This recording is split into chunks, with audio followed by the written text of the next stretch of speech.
All right, hey y'all. So we're gonna be talking about chapter 6, worksheet B. Pretty much that's a lot of equilibrium stuff. So let's just get started. It says reaction rate. So essentially we're talking about this kind of the speed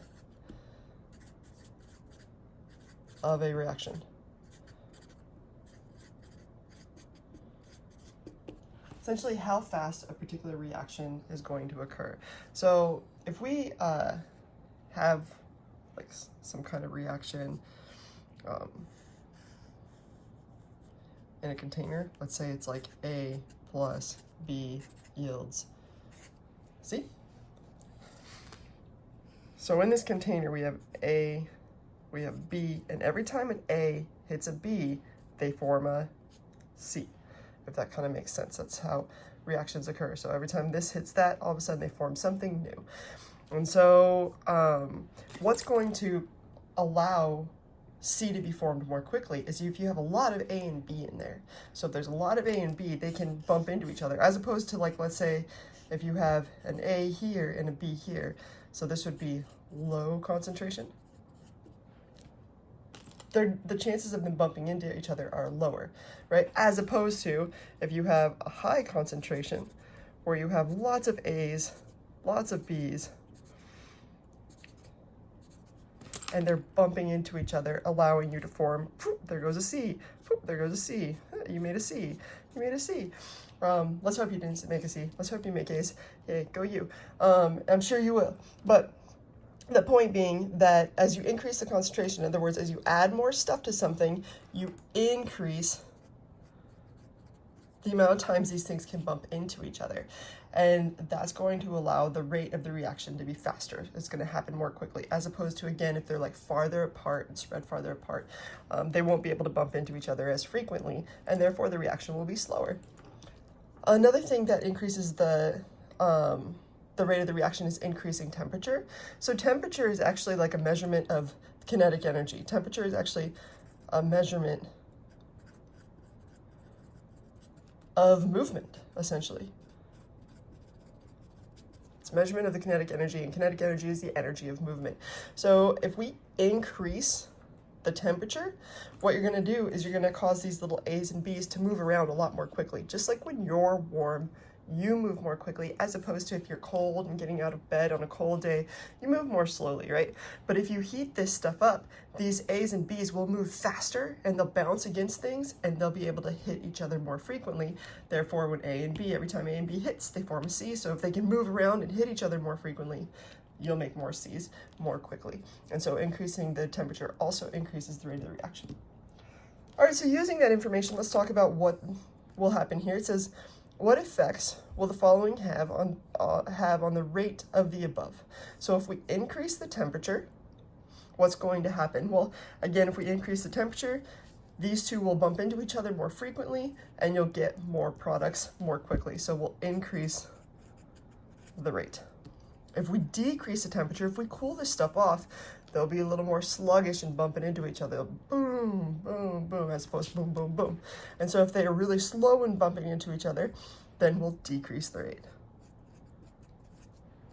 If we increase the concentration of O3, if we put a whole bunch of this in there, then it will have more chances to bump into this NO. So that will increase the rate.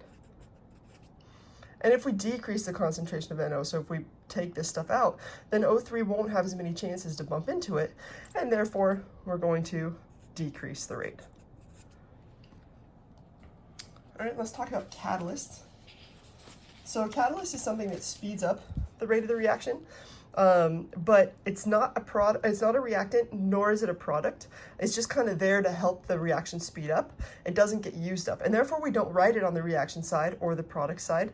An example here is, here's one reaction plain, and here's a reaction with a catalyst. We put it up here because it just lets you know, hey, it's present, it's there, but it's not a reactant, nor is it a product. So catalysts accelerate the reaction rate by lowering the energy of activation. So let's draw an energy diagram, and we should know how to do this, where our y-axis is energy. Many things say potential energy, that's more correct, but your book goes with just energy, and I'm good with that. So energy is right here, and then on the bottom, on our x-axis, this is the reaction coordinate. And some people will say progress, which actually makes more sense to me because we're following the energy as the reaction progresses. In other words, as we have the C2H4 and H2, we're following the energy as they make C2H6, or as the reaction yields C2H6. So it tells you another thing, that it's exothermic. Exothermics is pretty important. So we're going to start here at some arbitrary amount. Doesn't really matter. And this is going to be our reactants. This would be the C2H4 plus H2.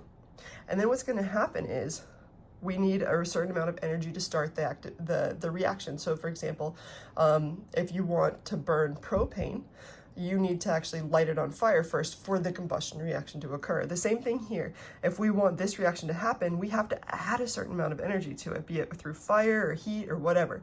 But we're going to activate it, and then it's going to come down. Now, I told you this was exothermic, meaning this energy down here is going to exit at a lower level. This is exothermic.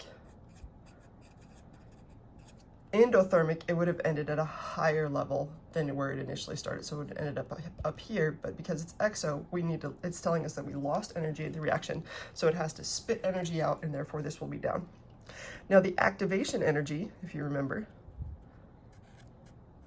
is this amount of energy right here, between the top here, between the transition state right here, and our reactants. It's the amount of energy it took in order for this reaction to occur. So over here, we're at the C2H6, and over here we are C2H4 plus H2.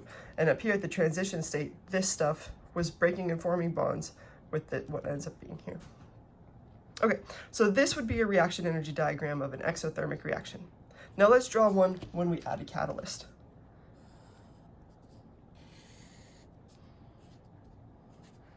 So the same thing, we'll have energy, we'll have a reaction.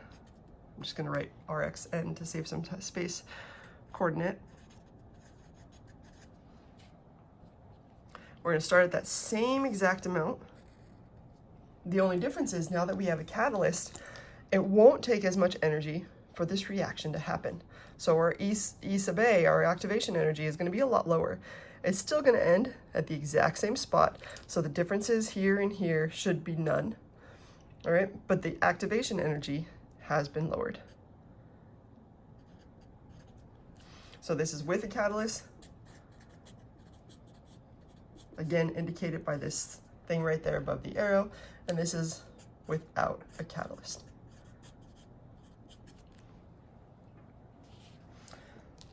All right, we talked about this a little bit in class. You can read it. It essentially says that, hey, we need lactase is an enzyme that breaks apart lactose and makes it into two simple sugars, glucose and galactose. Anything that ends with an ose, by the way, is a sugar.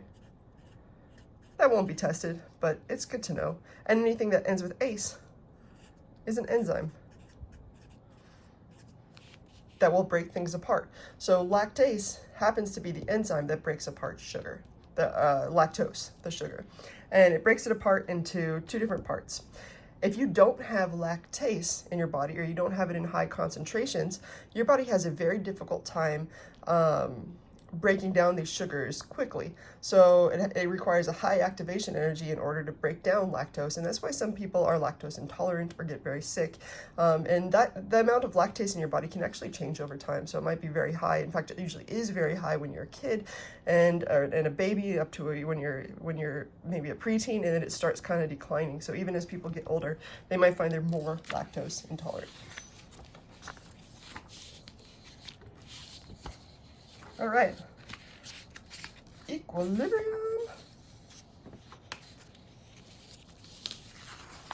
Okay, I'm looking around for some objects I could use to explain equilibrium real quick. I'm sure I can find something. All right, cool, I got some pens. Pens are good. Okay, so equilibrium is always denoted with a double arrow. So see this double arrow right here? That tells you that things are in equilibrium, meaning there's a reaction going to the right. There's also a reverse action reaction going to the left. So these two are forming CO2, and CO2 is also forming this stuff over here in the opposite direction. It doesn't mean that the amounts on each side are equivalent. Let me give you an example as to how the heck that works. Okay, so let's say we got, ooh, I wish I had something even bigger. Oh, I know what to use.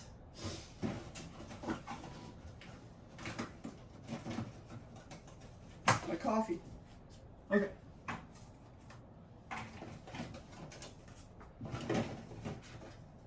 So I got some Keurig cups. Okay, check it out, dudes. Chai latte drink mix. It's delicious. Okay, I'm gonna do it this way. Okay, let's say we have some amount of A forming some amount of B, and it's in equilibrium. I'll write that a little better so you can see it. A in equilibrium with B. Okay. So over here we got our A, whatever it is, A stuff, and over here we got B. So what's going to happen is, in equilibrium, the rate is the same. Rate is same in equilibrium. What I mean by that is the rate going forward is the same as the rate going back. That doesn't mean that there's same or equal amounts on each side. So let's say every 4 seconds we're going to switch something. We're going to go take some A and make some B. So 1, 2, 3, 4, switch. 1, 2, 3, 4, switch. 1, 2, 3, 4, switch. 1, 2, 3, 4, switch. So they're switching at the exact same rate, right? This one's going over here, that's going over there at the exact same rate or speed, but there's not equal amounts on both sides, right? So just keep that in mind. In this case, there's a lot more A than there is B. All right. What that actually means when there's a lot more A than B, by the way, I should probably do this,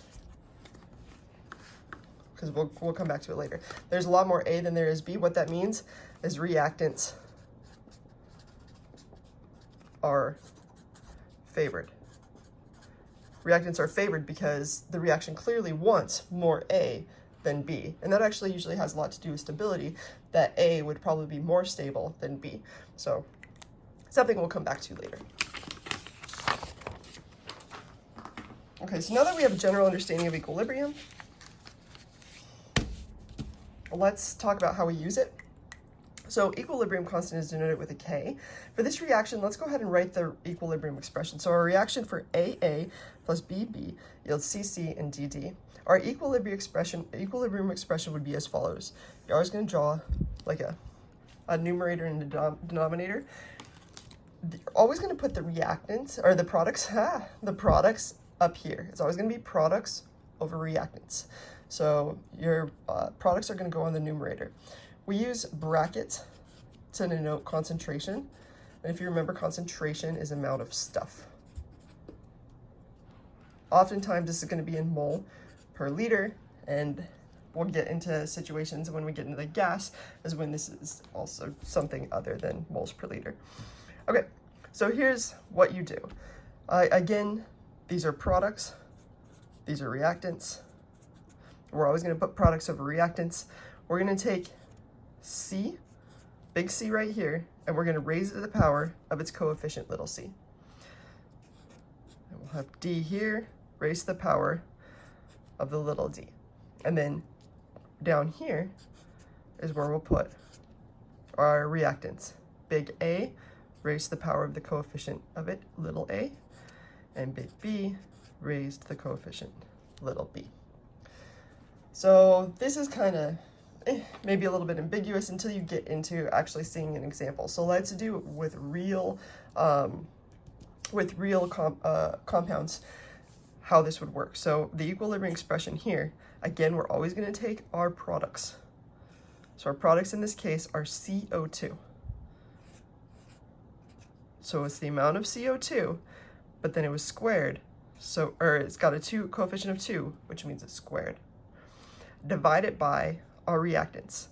We have our one reactant is CO, and it's got a 2 exponent, so we're going to put a 2 there, or 2 coefficient, so we'll give it a 2 exponent. And then we have O2. Remember, when there's nothing written, that means that there was only a 1 right there. There's only a 1 right there, then it's just raised to the power of 1. You don't have to write anything. And this would be our equilibrium expression for that reaction.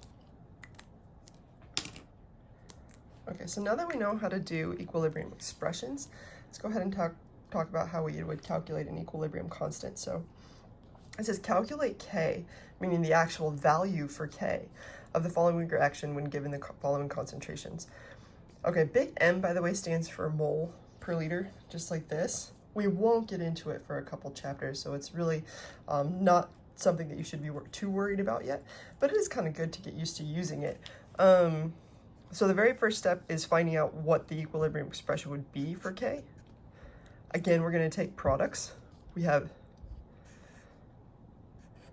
NH3 here, and it would be raised to the power of 2 over our reactants, N2 raised to the power of 1, and H2 raised to the power of 3.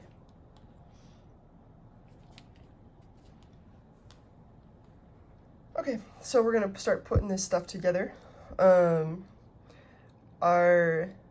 It's pretty much plug and chug from this point, because it tells you that the stuff inside this bracket, this NH3, is equal to 1.1. We just have to remember to square it. So again, that's going to be that. H2 is 0.36. This 0.12 is going to be our N2. So it's kind of a plug and chug. In other words, we'll end up with something like this. 1.1 squared divided by our N2, which is 0.12, and our 0.36 squared, or cubed, excuse me. Now I put this stuff in parentheses just so that you can see that it's squared or cubed. You don't actually have to use these parentheses when you put it in your calculator. However, it's really important that you remember that this is on the denominator, so this will need parentheses all the way around it if you don't do it the way that we talked about it in class. In other words, when you enter it in your calculator, it should be this way: 1.1 squared divided by, all in parentheses, 0.12 times 0.36 cubed. Okay. And if you forget just don't forget that if you don't know where the cube is or how to use it, it's 0.36 times 0.36 times 0.36 is what 0.36 cubed means. So you could just put all of that in parentheses.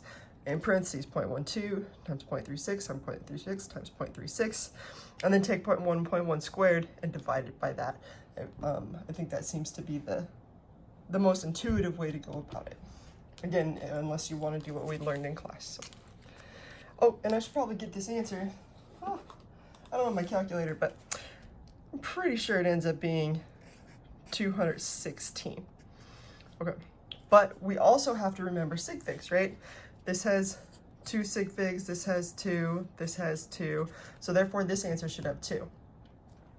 You could underline the first 2, ask if the number next to it's a 5 or greater, and it is, so you round up. 216 would round to 220, and that would be your equilibrium expression. If that didn't make sense, always go back to the basics.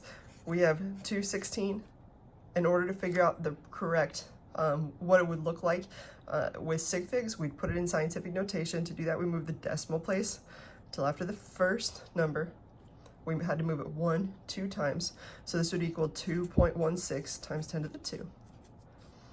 And now we can underline our first 2 numbers, ask if the number next to it's a 5 or greater. It is, so we round up, and that would be 2.2 times 10 to the 2, which would also work. These are the exact same numbers, just written 2 different ways. So whichever you're comfortable with would be fine with me.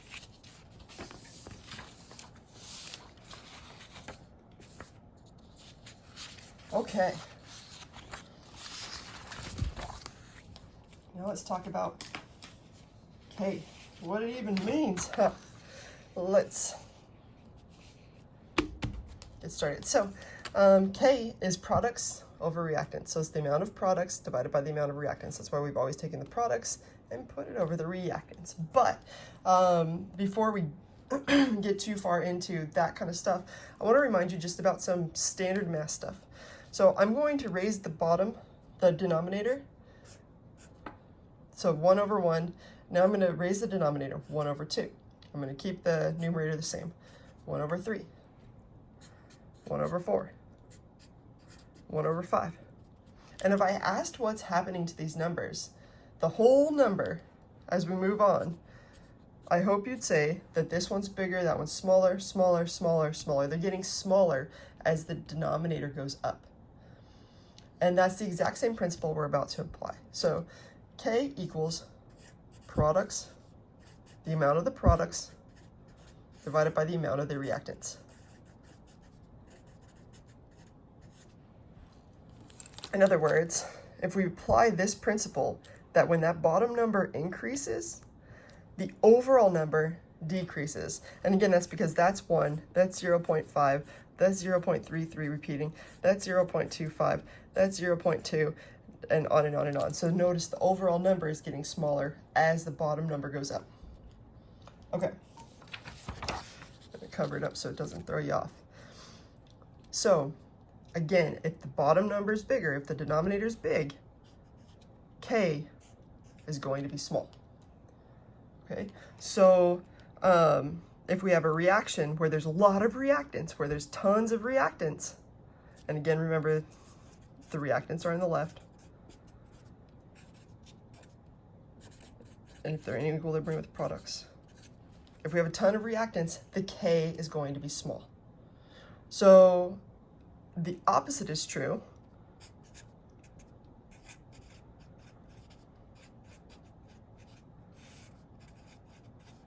If we have a lot of products. If the reaction makes a ton of products, if that top number goes up, K also goes up. So if we have a ton of products, K goes up. Okay, so how does that apply to what we're talking about? Well,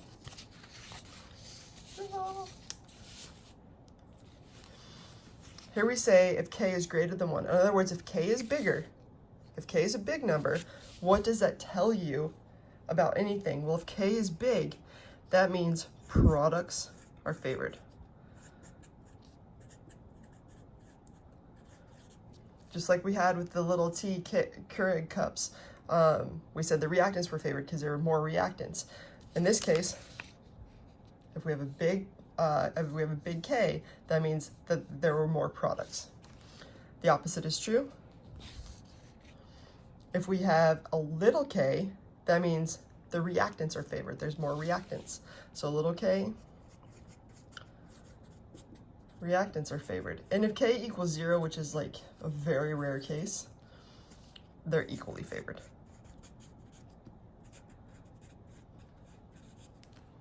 Or k, did I say 0? I think I said 0, but k equals 1, they're equally favored. Okay, so let's apply that new knowledge to these two problems. So it says describe the product reactants proportions in the following. So here we have 2.9 times 10 to the 82. That is a huge number. That's 2, 9, and then with 81 zeros. I'm not even going to get close to doing it, but just to give you an idea, that's a huge number. So would you say that that number is greater than 1? I hope you would. And that means that, again, if it's greater than 1, that means products are favored. So if we had this whole reaction set up, the equilibrium expression set up like this, what this would mean, if we have a really big K, that means there's a whole lot of water, is really what that means, that we made a lot of this product. So products are favored.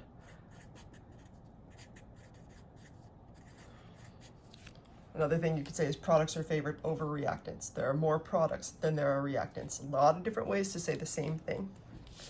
All right, now let's move on to this case where we have 3O2 in equilibrium with ozone.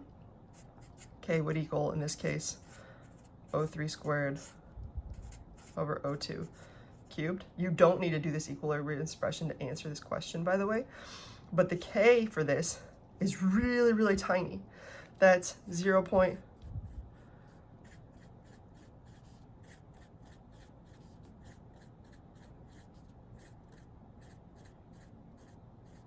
I don't know if I counted right, but something like 28 zeros in front of it, and that is what you'd end up getting. That's a tiny number.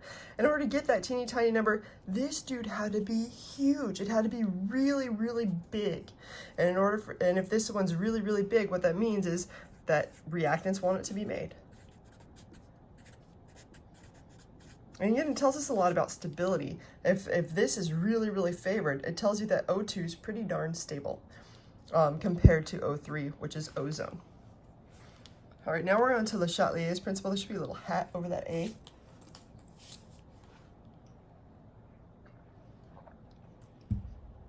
And essentially, Le Chatelier's principle has to do with how things move when you add or take away stuff. Let's see how I'm going to do this. I'll go like that.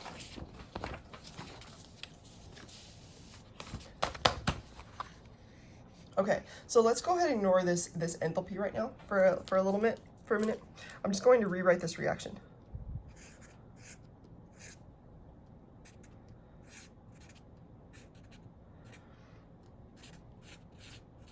Okay. When you add stuff, the reaction goes in the opposite direction. It has to do a lot with what we learned at the beginning of this lecture, because you're increasing the rate in the opposite direction. So let me give you an example. If I add O2, so if I've got all this stuff in the container, these are all gases, so I've got this container of stuff. And if I add more O2 to it, what's going to happen is we'll make more CO2. So if you add O2, you'll make more CO2. The reaction will go this way. Okay? If I add CO, the reaction will also go that way. If you add anything over here, the reaction will go that way, to the right. Now, if I add products, if I add CO2, if I add that, the reaction goes that way. That's all it says. Whenever you add something to one side, the reaction will go in the opposite direction. Now let's add the element of heat here.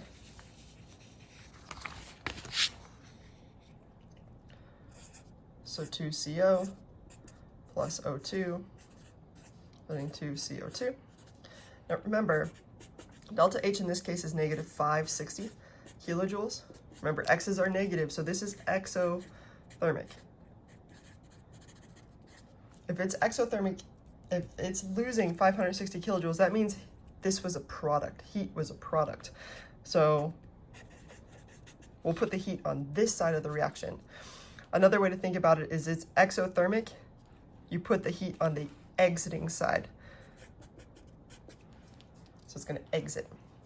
All right, so the same concept applies. If we add CO2, which direction is the reaction going to go?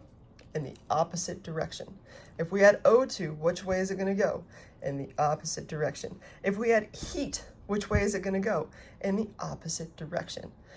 By the same virtue, if you take away CO2, it's going to go in the same direction. So if you reduce CO2, it'll go to the right. If you reduce O2, it'll go to the left. If you reduce CO, it'll go to the left. And if you reduce the heat, it'll go to the right. So whatever you're reducing, that reaction will go in that direction. And whatever you increase, it will go in the opposite direction. All right, so let's see if we can answer these questions now. It says, what happens when CO is added? So you tell me, if we add CO, where is it going to go? Remember, anytime we add something, it's going in the opposite direction. So it goes to right, or products are made. What happens when CO2 is removed? So if we pull this down, anytime we decrease something, it goes in the same direction. So we're going to pull down CO2, reaction is going to go to the right. Products are made.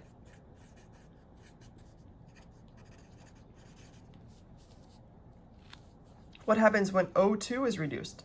So if we added O2, it would go that way, but it says if we reduce O2, remember it's going to go in the same direction as the O2, so it's going to go to the left. Reactants are made. All right, and let's see what happens if you increase or decrease the temperature. In other words, what happens if we're going to go ahead and add or reduce heat?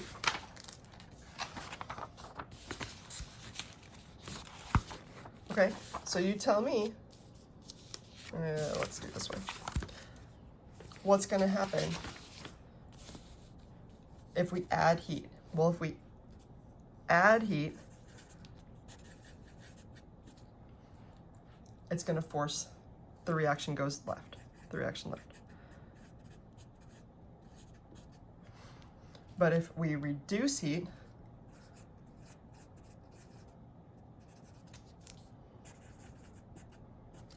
the reaction, what did I just say? If we add heat, the reaction goes right. Oh my gosh. I point to the, I swear, sometimes I know left from right. So if we add heat, the reactions, whoa, what am I doing? I don't know. The reaction goes left, but I don't have the right time to record this. If we add heat, the reaction's going this way. If we add heat, the reaction's going that way. If we add it, it always goes the opposite way. If we decrease it, if we pull it down, what's gonna happen? It's gotta go in the same direction. So reaction goes right. Oh, that was a major brain fart moment. I thought we were adding heat. Okay, so if we decrease heat, it's always gotta go in the same direction. All right. What would adding heat do to the following reaction? So here we have a different situation. Remember, the last one was exothermic. This one's endothermic. It's endothermic because it's positive. X's are negative. Endothermic is positive. So what that means is that in order for this reaction to occur, it had to take in heat. Meaning the heat had to go over here at the entrance. Remember when it was exothermic, it went at the exit. Here it's endothermic, so it's got to go at the entrance. Okay, so you guys tell me, what would heat do to the following reaction? Well, if we add heat, it just, anytime you add anything on one side, which way does the reaction go? The opposite direction. So if we added heat, products made.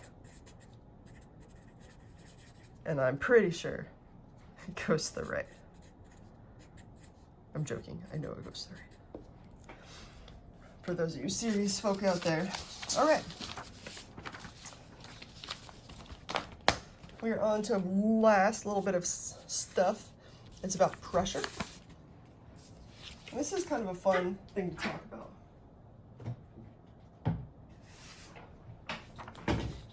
And by that I mean, it's one of those subjects that's a little harder to teach without great visual aids. So before we even get started, we are going to talk about gases briefly. So if we have something like some kind of A, let's say 3A, and it's a gas, this G in parentheses, remember, indicates that there's a gas, plus B, which is a gas, yielding 2C, which is a gas. And let's go ahead and say it's in equilibrium with 2C. Okay, so we have this reaction. Anytime you're asked an equilibrium question about gases, and it has something to do with pressure, you're going to want to pay attention to the number of moles of stuff on both sides, the coefficients on both sides. Over here on my left, if I were to draw this out, I've got 3A plus a B and equilibrium with 2C, right? So you've got these three plus a B in equilibrium with those 2C. We have a total of 4 moles of gas over here.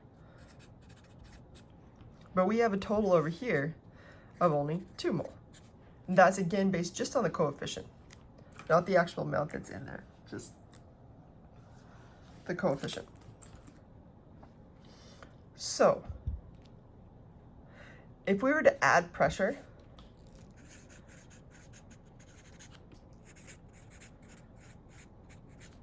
it's going to force the reaction to side with fewest moles.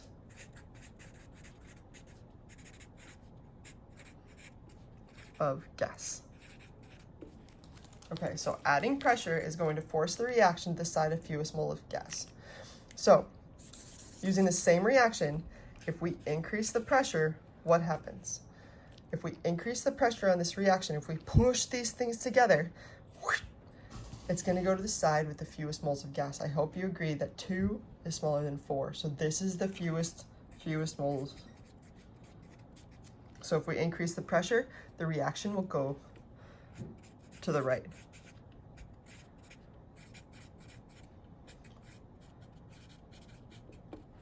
Okay, now let's switch up. Let's say we have another reaction. Let's say it's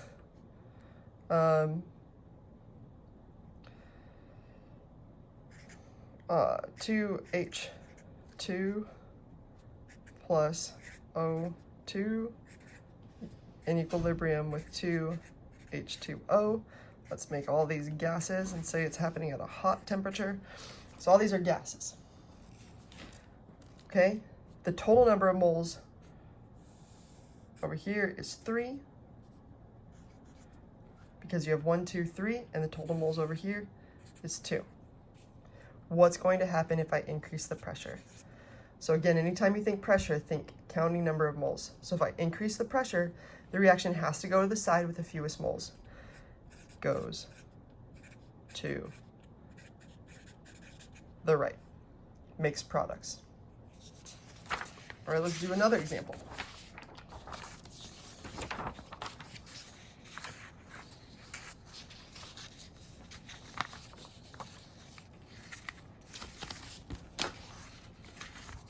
Okay.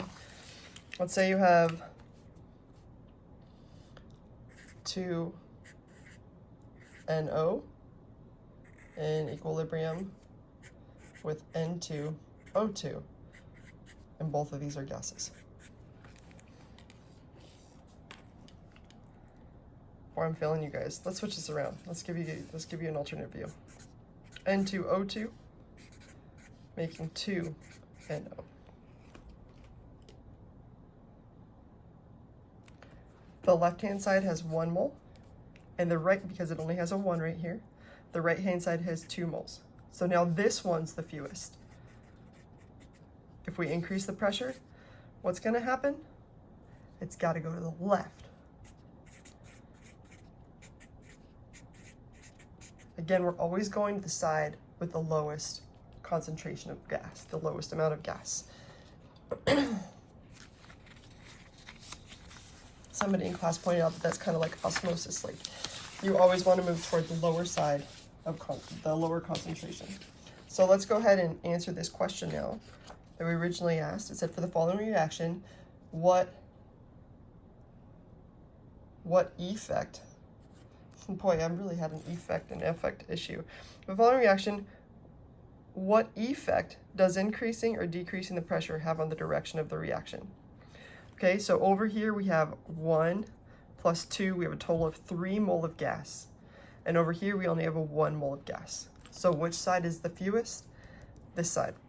And again, that's the side that it will always go towards if we increase the pressure. So if we increase the pressure, it's going to go to the right. But if we decrease the pressure, it's got to go the opposite. Go to the left. It'll go to the side with the highest.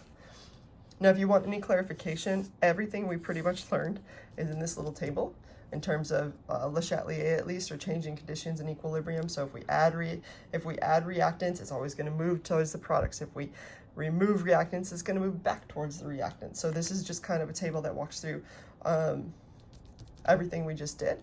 But hopefully the explanations help give you an idea as to why they do what they do. So, all right, y'all, have a fantastic day, and I hope this helps.